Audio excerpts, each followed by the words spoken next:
Let's rock and roll with some post-spring football Big 12 power rankings. Welcome in. I'm Pete Mundo. We are Heartland College Sports, and we are always glad you're here as a part of the show. Drop that thumbs up right now in the video, and if you are on the podcast, we appreciate you leaving a 5-star rating and review. I will count down on the power rankings as we are now after spring football, transfer portal, everything else is starting to finally wrap up as we, get set for May and everything else going into the offseason. College football is going to be here before we know it. But roll it in, hit the like button. Thank you for being here, as always, at Heartland College Sports. And if you are new, make sure that you are subscribed. I will start at the bottom of the Big 12. The number 16 team in my post-spring power rankings is going to be the Cincinnati Bearcats. Cincinnati has a couple of nice pieces. I mean, they've got a stud on the defensive line in Dante Corleone, who belongs in the mob when he's done with football. But outside of that, you wonder where exactly the talent is coming from to make this team competitive after a nice start last year, but they completely fumbled down the stretch. They missed a bowl game again, and you've got to wonder what the future is under Scott Satterfield. You just have to right now. And you're really basically saying to yourself, can some of the solid transfer portal guys they got make a big difference at Cincinnati? That's the thing that you're hoping for. They got a big piece, a really good piece on the offensive line. Joe Cotton, an offensive tackle, 6'7", and 315, 4-star guy, came from South Dakota. You like that piece. You like a tight end they got from Ohio State, Patrick Guard. There are reasons to like some of the transfers, but man, they got to hit on those guys, and they got to hit in a big way to feel like Cincinnati's starting to turn the corner. It'd be great if they did. I think that a good Cincinnati is good for the Big 12, but I've got to see it to believe it. So I've got Cincinnati at the bottom of the power rankings after spring ball. Next up, number 15, I am going with UCF. Scott Frost is back. He's got a lot of juice, a lot of equity, but man, it is going to take some time for UCF to turn things around. That program was left barren. Gus Malzahn leaves, and it is a revamp in year one for Scott Frost. That was to be expected. They loaded up in the transfer portal, 36 commits in the transfer portal. That is right near the top of the Big 12. It's tied for second most in the Big 12 with Oklahoma State, behind only West Virginia.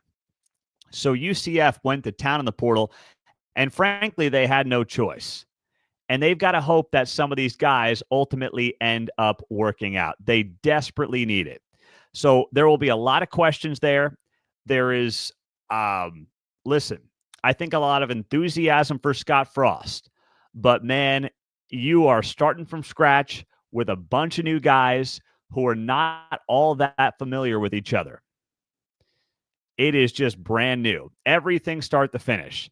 Now, they got talent in there, okay? I mean, they got SEC talent in there in the transfer portal. You got guys like Oklahoma linebacker Lewis Carter. You got Marcus Burke, a wide receiver from Florida.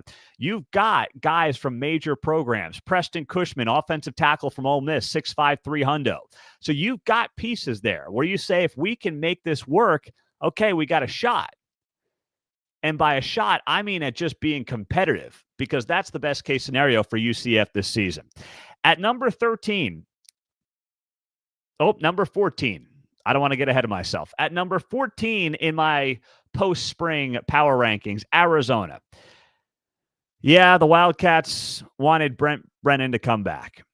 And they wanted him to be the guy that saved the program after Jed Fish bounced. It just did not work out. And the hire didn't make a lot of sense other than his former connection to the program. And now I think it's going to get really ugly at Arizona. They have a quarterback, of course, in Noah Fafita, but we even saw him regress in a big way last year. And now he's missing some major pieces, including a wide receiver who just went top 10 in the NFL draft. So I don't know what the pathway is to feeling good about what Arizona is going to do this season. Now, these power rankings that I'm doing after spring football are not meant to be standings predictions because a lot of this also depends now on the schedule, right? If you're a Big 12 fan, you now know the schedule plays a major role in what kind of season your team ends up having. The old Big 12 days of a round robin, obviously not the case anymore. So you've got to look at the schedule now before you just figure out who's going to be good and who's going to be bad. But these power rankings I'm doing simply based off of, if all else is equal, what kind of teams and what kind of rosters are we looking at? And that's where I've got Arizona right now in that 14 slot. At number 13, I'm going with West Virginia. The Mountaineers, they are making a ton of moves. Rich Rodriguez is completely rebuilding that culture. He has added more players than anybody in the Big 12 in the transfer portal, 40 guys in.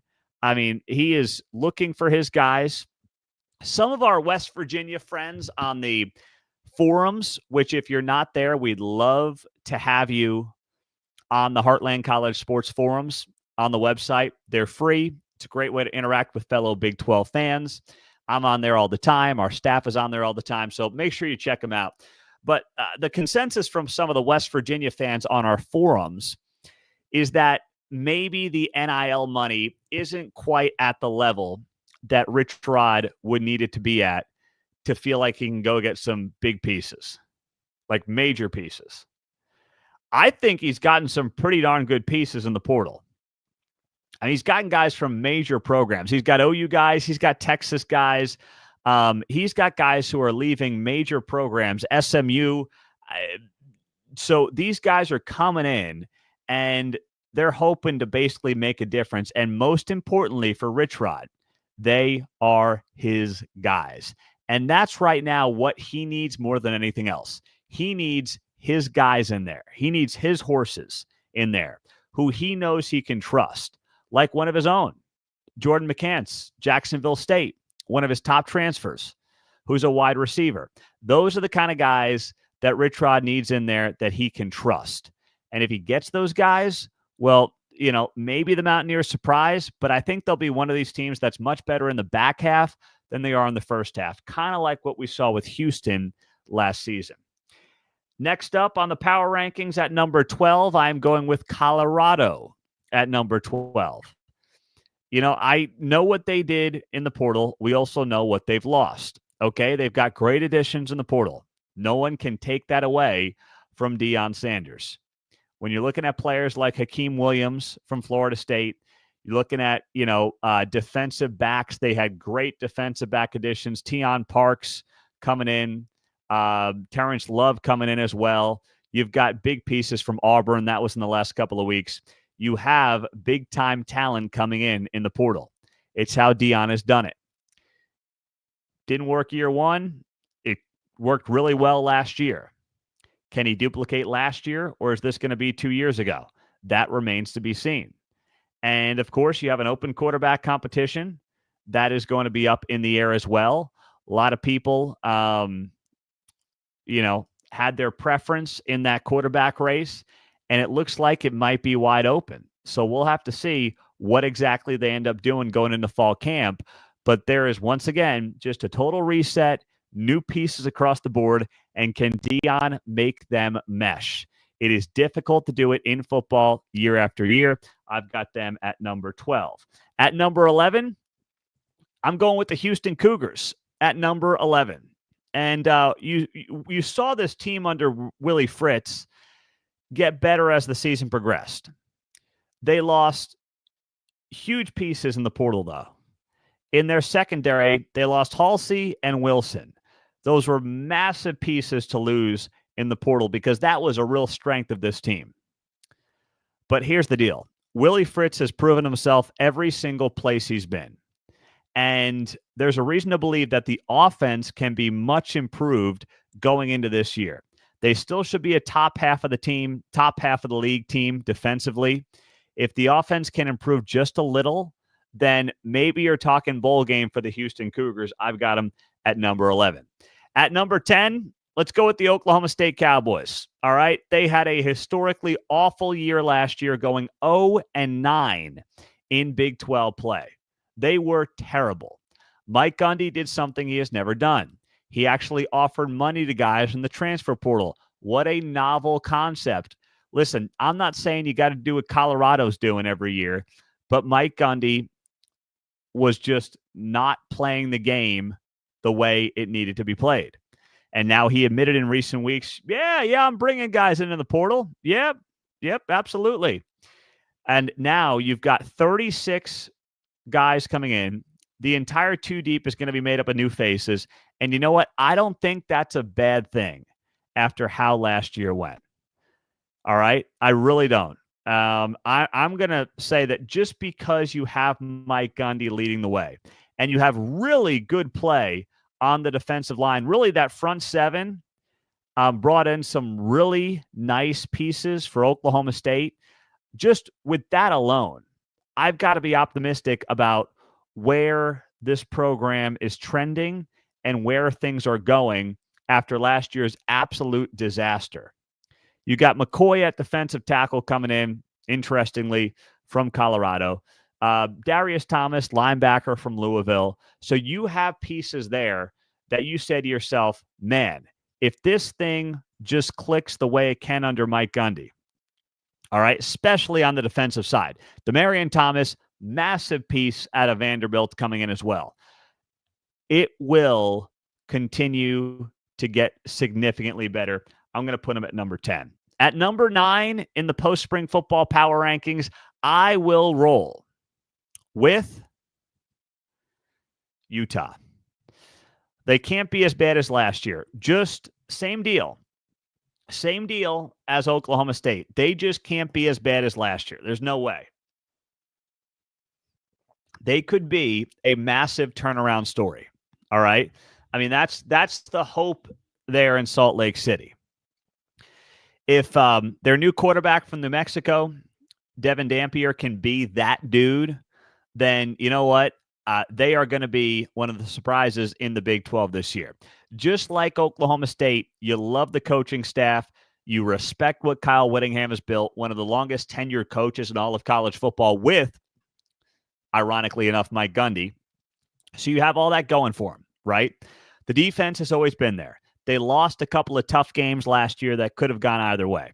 They were just crushed on the injury front. They were on, a fifth-string quarterback. So if you're a Utah fan, you're stacking all that up and you're saying, hey, that was a total fluke. We're going to turn this thing around. And it's entirely possible, but I'm putting them conservatively at number 9 on those power rankings. Number 8, Kansas. Another team that had high expectations last year, but just couldn't quite get it done. They got a very slow start out of Jalen Daniels, of course, their star quarterback, and he came on late, but it was too little too late when it came to getting into the Big 12 race. So I've got him at number 8. He's back. Weird season last year, Jekyll and Hyde type season. If he's the player he was over the back half of the year, Kansas is going to score a lot of points, even with a lot of new faces. But they have got to make improvements on the defensive side of the ball. They have 7 transfers projected to start on that side of the ball. And if they can make that work, they'll be in a decent spot.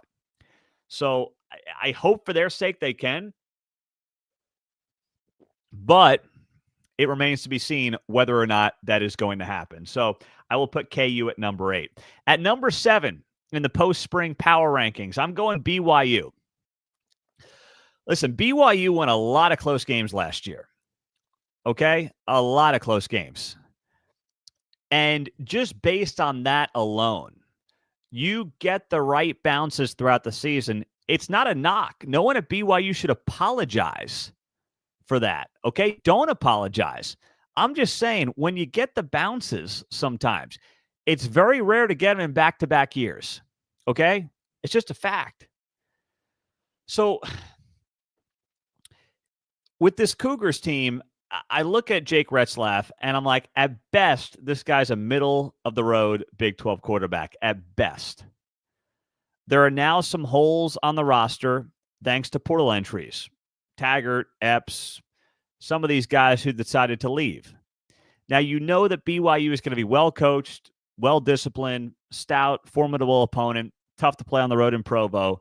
But I'm not seeing a team that is competing at the very top of the Big 12 this year like they were last year. I'm just not seeing it. Now, we'll see. If they prove us wrong, they prove us wrong. I'll be thrilled for them. But right now, I've got them at number 7. At number 6 in my power rankings, I am rolling with the Iowa State Cyclones. Just like BYU, I'm looking at this team and I'm saying, okay, not a ton of additions in the portal. Now, they added guys of need. Matt Campbell's never going to be a big portal guy, right? It's not his style. But remember, Iowa State lost a tremendous amount of production to the NFL draft. And maybe you say, Matt Campbell's got the next man up. That's true. But remember, Iowa State's the kind of program that, yes, last year plays in a Big 12 championship game, but the last time they were there was, 2020, right? So they're there, and you should expect them to be there every 3 to 4 years if you're an Iowa State fan, right? That's what you should expect.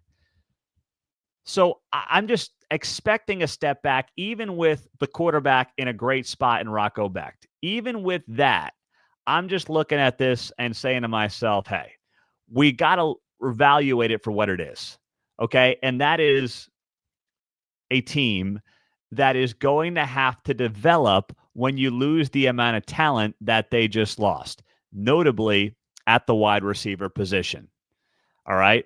The defense is always going to be there with John Heacock, but, when you lose guys like Jack Sadowski, they don't just get replaced. They don't.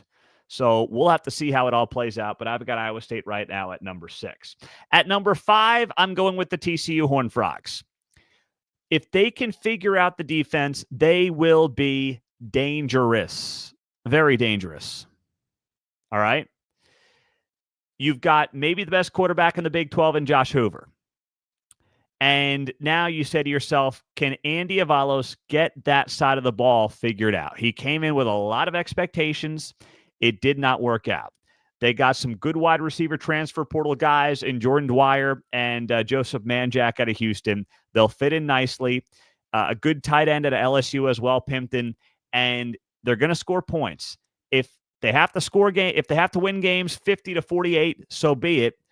But it's really going to be how this defense at TCU looks coming out of the gates. At number 4 in the power rankings, I am going with the Baylor Bears. They finished as arguably the hottest team in the Big 12. There were a couple of teams that closed really well, but Baylor was right up there as one of the hottest teams in the Big 12. Sawyer Robertson is a guy who will be much more of a household name as the college football season unfolds, the quarterback for the Baylor Bears. And there are pieces, Bryson Washington at running back, one of the most underappreciated guys in the entire Big 12 last season, was an absolute beast for that Baylor offense. Dave Aranda's group should improve on the defensive side of the ball as well. And if that defensive improvement is notable, Baylor will be in the mix for a Big 12 championship this year. There is no doubt in my mind about that. They figured it out as last year went along after really a tough loss against Colorado on that Hail Mary that set them back early in the season. But now they've got some very good pieces. The portal additions were solid, especially in places of need. Good pieces in the secondary as well. So they've got guys there, and they got guys from big-time programs. And I got multiple guys from Oregon. They got, Ohio State secondary guys, Calvin Simpson-Hunt, 6 foot, 205, big dude. So they got good pieces in the portal too. Not a ton of guys, but good pieces. And that bodes well for the Baylor Bears going into this season. All right. At number 3, I'm going with Texas Tech. I know they're getting a lot of love. They had a transfer portal for the ages, one of the best transfer portal classes ever. Not just in the Big 12, but ever. Like, it's insane how good the portal is for Texas Tech. Here's my thing. Can Baron Morton stay healthy? Like, you can talk to me about, hey, Micah Hudson's coming back. You can talk to me about, hey, Cash Cleveland, center from Colorado's coming in. David Bailey. I mean, we can go down the list on the talent. Lee Hunter from UCF. Big 12 fans will know him well. We can talk about all these guys all you want. I got to know if Baron Morton can stay healthy. And I also have to know, frankly, whether or not Joey McGuire can do it. I mean, Texas Tech being elite would be fantastic for the Big 12. Having an anchor state school in Texas be at the top of the league year in, year out would be tremendous. Old-time Big 12 fans will remember an era when the Big 12 South in the Mike Leach heyday was a combination of Texas, Texas Tech, Oklahoma. I mean, it wasn't just OU Texas for a period of time there for a couple of years. That was amazing for the Big 12. It would be incredible to have Tech be elite. I just need to see it to believe it. I got to see Morton can stay healthy. I got to see Joy put these pieces together. I got to see him make it work. And I don't think that's too much to ask. But the talent alone, I'm going to put him at number 3 in the power rankings. All right? I'm going to do that. At number 2, I'm rolling with Kansas State. All right? I'm going with the Wildcats. Kansas State, when you look at the duo that they've got of Avery Johnson, Dylan Edwards, who wouldn't trade places with that 1-2 punch right there? They've got solid weapons to work with. You're bringing in a 5-star freshman at tight end, hometown or home state guy in Lincoln Cure. Avery Johnson has to take that next step, right? But they are adding pieces wisely. They're also never going to be a big portal team. That's just not how Kansas State's going to go about their business. But they're adding some key pieces where they need to. They got a big piece on the offensive line this week in Terrence Enos, offensive lineman from Pittsburgh, 6'5", 315, started at left guard and left tackle last season. That's a plug-and-play kind of guy. That is what Kansas State needs to be doing to have success when it comes to the transfer portal. And they added a couple of guys on the offensive line. Picked up an Ohio State guy, George Fitzpatrick, 6'6", 313. They got another guy from Penn State, J.B. Nelson, 6'5", 326. They got some hogs on that O-line there in Manhattan. And that is exactly what Chris Kleiman knows he needs to keep his 2 studs upright back there. So I like Kansas State. I see a bounce back for Kansas State after, a not so great year by their standards last year, going 9-4. And if Avery Johnson does take that next step, they will be squarely in the mix. And at number 1 in my post-spring Big 12 football power rankings, I'm going with the Arizona State Sun Devils. All right. I know Cam Scatterbo is gone. Arizona State, Cam Scatterbo was great. He was fun. But listen, Arizona State is led by the guy who may end up being a top 10 pick in the NFL draft next year, and that is Sam Leavitt. All right. That's a guy right there that when you look at faces of the Big 12, he can be it. Jordan Tyson, wide receiver out there, he may be a top 15 or 20 pick in the NFL draft next year. I mean, right there, that's a massive 1-2 punch for Arizona State. They kept a lot of their guys. All right, they kept a lot of this team together. And in this era, keeping teams together is a big deal. It makes a difference. They got some pieces that they felt they needed in that transfer portal. So that's been obviously huge for them as well, just to be able to add the guys that they felt they needed that can make a big difference for them. They got some guys they can work with, wide receivers from Alabama, Jaron Hamilton, defensive lineman, Mikael Gardner from Oregon.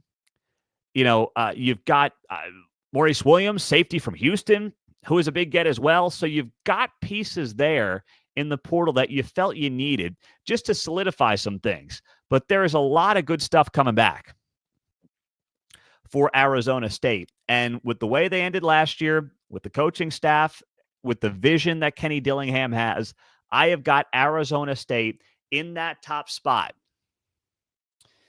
for Big 12 football power rankings after spring ball. There you go. I'm Pete Mundo. We're HeartlandCollegeSports.com. We cover the Big 12. We are glad you are here, and now you can rip me all you want. Let's roll through some of your comments here.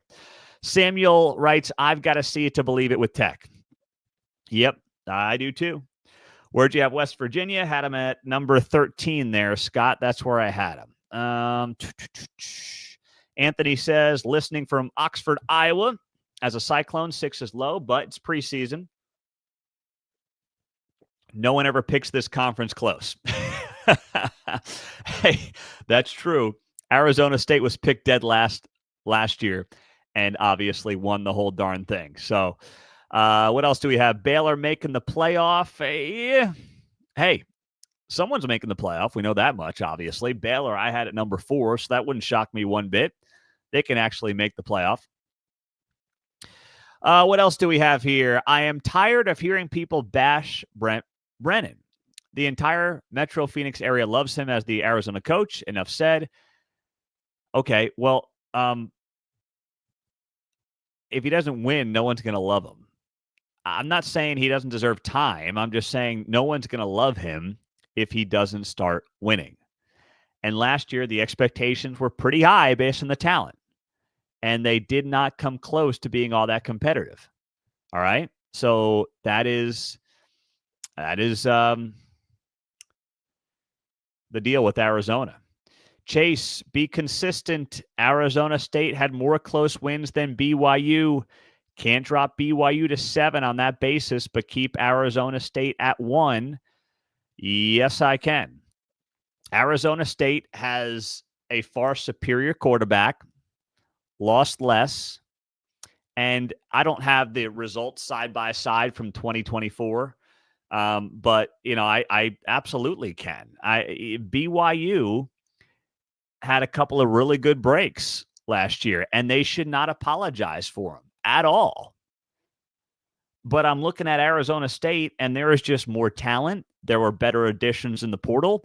They have an elite quarterback with a wide receiver who also may be a top 10 pick. I've seen Jordan Tyson as a top 10 pick in some NFL drafts for 2026. So I don't think that these rosters are comparable right now. It's just not. So that's just where I'm at when I analyze those two teams right now. It's not intended to be a negative against BYU. It's just when I look at these two teams, that's what I'm seeing right now. And did Arizona State have some close games last year? Yeah, sure. I mean, no doubt about it, right? You look at some of the games, and they were absolutely tight games. The BYU game was tight, if I recall. The UCF game was probably too close for comfort, as I recall. But, BYU is in a very similar boat. I mean, we're kind of splitting hairs here when it comes to close games, right? I'd say that that's fair to point out when you look at both of these teams. I mean, what are we talking about? A game here, a game there? So I'm just going to leave it at that when it comes to where these two teams are at and what they look like going into this year. But, BYU, what? They had a field goal win over SMU. I'm trying to think that Baylor game. Baylor came back. Obviously, the Utah game. We all remember that one.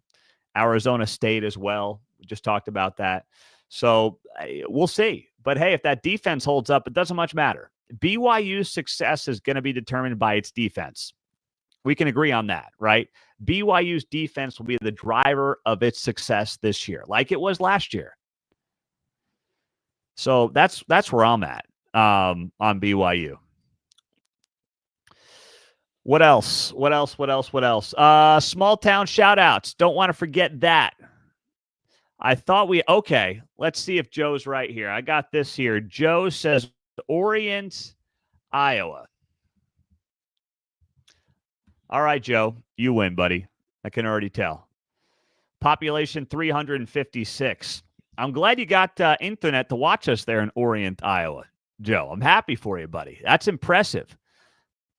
Adair County, Iowa. Orient, welcome to the party, my man. Southwest quadrant there in the state of Iowa. I love it. I'd love to get up there sometime, and I appreciate you watching the show. Thank you, thank you, thank you. The merch shop is up. Pick up the hoodie that I've got on right now, and let me give a quick shout out to our latest and greatest review on the podcast. Whoever left this podcast, because on the podcast, I can't contact you. The podcast review came from New Wave Music, 5-star review. If you're a Big 12 fan, this podcast is a must listen. It offers deep, insightful coverage of the conference, with Pete delivering knowledgeable analysis and honest takes on all the latest games and stories. Whoever New Wave Music is, you're the winner of the best review on the podcast. Send me an email, petemundo@heartlandcollegesports.com, and we'll hook you up with some Heartland merch, which I will link to in the description of the show. So keep those reviews coming on the podcast. They help tremendously. Drop a 5-star, same thing on YouTube. Make sure that you are subscribed. Thank you, guys. Have a great day. We'll talk to you soon, and go Big 12.